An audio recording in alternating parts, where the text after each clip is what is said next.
Les amis, bonjour à tous, bienvenue dans cette vidéo. Avant toute chose, ça fait plus d'une semaine que je n'ai rien posté sur YouTube, que j'ai même pas fait de live. En 4 ans de YouTube, ça a dû m'arriver qu'une ou deux fois de faire ça. Pour quelle raison? Bah tout simplement mon 3e livre. Donc j'ai hâte que ça sorte et que je puisse vous présenter ça. Maintenant que j'ai terminé ma partie du travail, je vais pouvoir revenir à fond sur YouTube avec des lives, des vidéos, enfin plein de concepts qui sont en attente depuis un certain temps. Autre chose qui va augmenter la qualité de mes vidéos, c'est que j'ai acheté un iPhone 11 Pro et je n'avais jusqu'à maintenant jamais utilisé la fonction 4K. Dites-moi si vous remarquez une différence. Moi là j'ai l'impression en filmant que la qualité est mieux que d'habitude, donc dites-moi si vous la remarquez aussi. Et enfin le sujet de la vidéo, c'est mon matériel de dessin. J'ai l'habitude de vous faire une vidéo comme ça chaque année et là j'ai eu beaucoup de nouveaux matériels. Et en plus dans cette vidéo vous aurez la possibilité de gagner une screen bar comme celle-ci. Donc c'est en fait une lampe qui se met directement sur votre écran. La vidéo n'est pas sponsorisée mais ils m'ont proposé d'envoyer ça gratuitement et également une à vous faire gagner. C'est quand même des lampes qui valent 130 € et qui sont ultra adaptées pour tout ce qui est écran. 100% des gens aujourd'hui passent un minimum de temps sur ordinateur, donc ça peut être super intéressant pour vous de gagner ça. Je vous dis dès maintenant comment faire pour gagner une screen bar. Vous n'avez rien à faire si ce n'est que de suivre la marque sur Twitter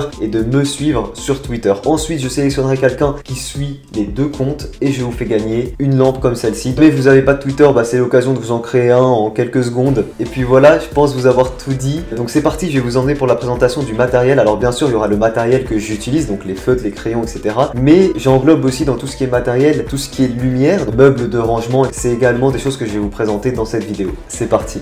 Et voilà, du coup on se retrouve pour la présentation de mon matériel. Donc après ensuite ici je vous présenterai un peu le reste. Alors ici j'ai tout simplement classé mes feutres à alcool, donc c'est principalement ce que j'utilise moi. Alors je les ai classés par marque et par couleur. Ici on a tout ce qui est Pro Marker. Pro Marker c'est les premiers feutres à alcool que j'ai achetés, on va dire les plus classiques, qui ont un bon rapport qualité-prix. C'est pas ce que je vous conseille aujourd'hui, ça reste une valeur sûre et ça reste les plus populaires. Genre en moyenne les Pro Marker vous les trouverez à 3 €, là où les graphites vous les trouverez en moyenne à 2 € et ils sont rechargeables. Et encore une fois niveau qualité ils sont au moins aussi bien que les Pro Marker. Ici on a Secopic, donc je sais plus si c'est les Sketch ou les Xiao, pas mal. Je vous les conseille pas forcément parce qu'ils sont très chers ici en France quand on a des marques comme Graphite ou même Pro Marker. Ensuite on a ici les Ohuhu Marker. Je vous ai déjà fait un live pour vous les présenter, mais globalement c'est des feutres que je vous conseille énormément pour deux raisons. Ils sont à 50 centimes unité. Ce sont pour moi parmi toutes les marques que j'ai pu tester ceux qui se rapprochent le plus de la marque Copic. Ici ils sont vendus à 50 centimes unité, donc clairement moi c'est ceux que je vous conseille le plus si vous avez un petit budget, sinon plutôt les graphites. Il y en a de plusieurs types, donc il y a ceux-là qui sont plutôt ronds,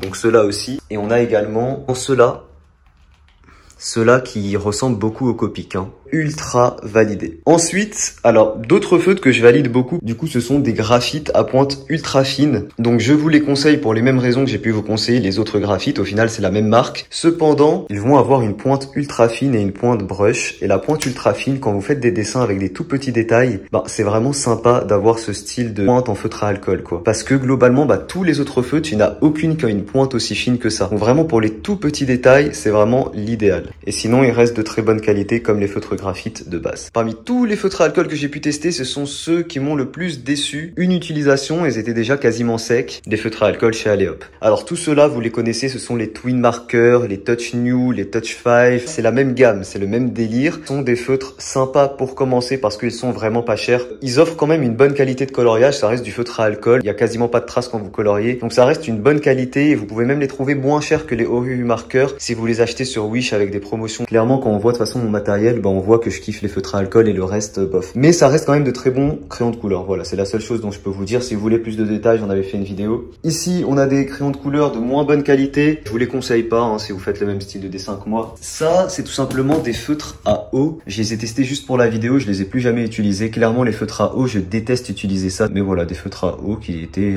ma foi, plutôt sympathiques. Alors ensuite, j'ai fait une acquisition très récemment. C'est ces boîtes de Posca. Ça coûte ultra cher. J'en ai eu pour 150 € pour ces 4 boîtes. Si j'ai acheté ça, c'est parce que c'est la référence dans tout ce qui est custom. Et je compte vous faire pas mal de vidéos custom. On a déjà fait une, ça vous a énormément plu. Vous avez été très nombreux à me demander de custom l'horloge. Ça arrive bientôt d'ailleurs. Parce que c'est vraiment la référence et avec ça, je pourrais faire des customs bien plus stylés, bien plus badass que ce que je faisais avec le pinceau dégueulasse, quoi. Ensuite, ici, on a également des petits feutres peinture d'une qualité un peu moins bonne, il me semble. Donc là, on a fait le tour de toute cette partie-là. Et du coup, ensuite, cette petite boîte. Hop là. Alors ici, c'est du matériel de dessin et c'est du matériel de dessin qui vient de chez Wish. C'est pour ça qu'il est à part parce que je veux pas mélanger entre guillemets ce qui vient de chez Wish avec le reste. Vous avez compris, ici c'est tout ce qui est liner, il y a des feutres 3D, enfin il y a pas mal de choses. Les Sharpies, je les kiffe. Les Sharpies qui viennent de chez Wish, là, je les avais trouvés très sympas. Certes, la qualité n'est pas exceptionnelle, mais ça reste, même avec les frais de port, très peu cher. Là, je les ai sortis, tous ces feutres-là, mais de base, je les range dans des petites boîtes en plastique et je les mets dans ce petit meuble qui est vraiment très sympa que j'avais acheté à Ikea. C'est pas cher et c'est idéal, je trouve, pour ranger les feutres à alcool. En plus, ça se déplace facilement. Là, ce que je fais moi, c'est que je trie mes feutres par couleur. C'est ce qui me prend le moins de temps derrière quand je dessine pour retrouver les feutres. Alors attention, ne gardez pas vos feutres à la verticale quand c'est des feutres à alcool comme ça parce qu'ils ont deux pointes, donc faut les garder horizontales histoire que l'encre se répartit de manière homogène dans le feutre, ok? Ensuite ici du coup il y a mon premier livre que vous avez en description si jamais ça intéresse des gens. Du papier classique d'imprimante, ici il y a du papier un peu plus poussé genre aquarelle, à grains, tout ce qui est comme ça, mais le papier que je vous conseille le plus c'est celui-ci. Alors comme ça a l'air de rien, mais ce papier s'appelle le Perfect Color Paper et il porte très bien son nom. Moi j'adore pour les feutres à alcool, il est ultra lisse comme vous le voyez et il est pas cher du tout. Je vous mettrai peut-être un lien, c'est une autre youtubeuse dessin qui l'avait recommandé dans une de ses vidéos, c'est pour ça que je l'ai testé et elle avait bien raison. Alors je sais plus qui c'est, je vais pas dire de bêtises, si jamais vous savez qui c'est n'hésitez pas à dire en commentaire. Voilà, c'est le papier que je recommande le plus. Alors ensuite comme on parle de matériel dessin, je vais également vous parler de ma tablette alors qu'il y a beaucoup de poussière, oulala en plus avec ce point de vue. Donc c'est la tablette de chez Gaomon qui fait je crois 21 pouces, qui coûte vraiment pas cher pour sa taille, hein. Mais c'est vraiment la tablette que j'ai gardée parce que c'est celle que je trouve le plus stylée, clairement. Le fait d'avoir une tablette aussi grande, c'est ultra agréable de dessiner dessus. En plus, c'est une tablette à écran, bien entendu. Donc voilà, moi, c'est celle que je conseille. Alors ici, qu'est-ce que c'est? C'est une petite boîte de feutre peinture également que j'utilise un peu de temps en temps. Les chalk marqueurs. Qu'est-ce qu'il y a sur cette petite table? Ici, nous avons les fusains. Alors le fusain, ce que j'utilise très rarement, bref, c'est du fusain, on va pas s'attarder là-dessus. Ici, on a des feutres Edding. Alors je vous les déconseille, ça coûte une blinde et finalement la qualité n'est pas si bien que ça, hein. Alors ça par contre, c'est un outil de rêve si vous aimez le pointillisme. Alors je ne sais pas s'il est de nouveau disponible. C'est un stylo comme ça qui permet de faire des points. On peut ajuster la vitesse. Donc c'est vraiment l'idéal pour le pointillisme. Heureusement que j'avais acheté plein de cartouches d'encre, mais ça reste un outil qui coûte très cher, hein. Je l'avais acheté presque 100 € sur Amazon. Donc c'est vraiment pour ceux qui aiment énormément le pointillisme. Donc c'est la petite palette là de chez Winsor & Newton, donc je vais pas l'ouvrir, ça sert à rien. Ici on a des feutres aquarellables, mais bon je vous les montre vite fait. Donc c'est des feutres aquarellables, c'est pas le genre de truc que j'utilise beaucoup. Pâte à fixe, on s'en fout. Ici on a un petit set Faber-Castell, bon c'est du crayon, tout ça, j'utilise pas très souvent ça. Et enfin je voulais vous présenter ce petit meuble. Et ce que j'y mets ici, c'est tout ce qui est feutre noir plutôt épais. Donc on aura du Sharpie, du Papermate. Ça n'a rien à faire là. Ensuite, ici, on aura tout ce qui est un peu plus fin. Donc, il y a du Faber-Castell, il y a du graphite, il y a du Sakura. Pareil pour le tiroir d'en dessous. Ici, c'est encore plus fin. Et ici, il y a un petit peu tout et n'importe quoi. C'est ce que j'utilise le plus souvent quand je dessine. Donc, il y a bien sûr mon Critérium que j'aime beaucoup, donc de la marque Faber-Castell. C'est celui que je préfère. On a des tailles crayons, on a un petit peu de tout comme vous voyez, quoi. Voilà, voilà.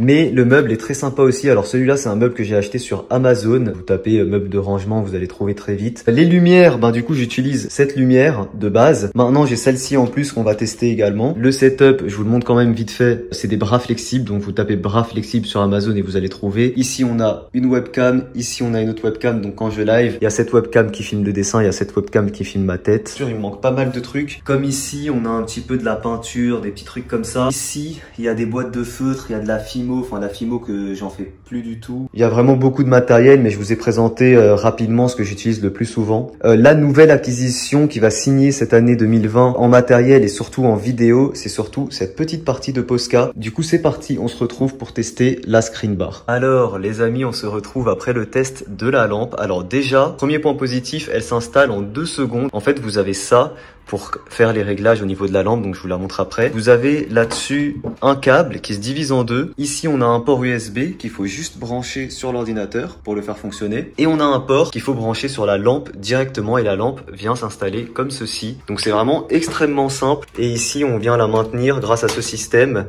derrière l'écran. Et du coup, voilà, là, je me suis mis un peu dans le noir pour vous montrer un peu mieux. Donc là, ici, couleur chaude, couleur froide. Ah oui, on voit beaucoup mieux. Couleur chaude, couleur froide. Et pour l'intensité, Ici, on a une intensité forte et ici, on a une intensité faible. Donc voilà, vraiment très sympa, très sympa. Moi, je vais la garder installée quasiment tout le temps. Encore une fois, pour tous ceux qui gagnent pas la lampe et qui la veulent quand même, je vous mets un autre lien en description si jamais vous voulez vous la procurer. Et pour les autres, n'oubliez pas, suivez-moi sur Twitter et suivez la marque du coup. Donc BenQ sur Twitter. Et je suis en tout cas pour le moment très satisfait de la lampe. On a fait le tour de cette vidéo. J'espère qu'elle vous aura plu. Normalement, dimanche, il y aura ma copine avec moi pendant le live. N'oubliez pas d'être là. N'hésitez pas à vous abonner si c'est pas déjà fait. Merci à tous d'avoir suivi cette vidéo. Moi, je vous dis à très vite pour une prochaine.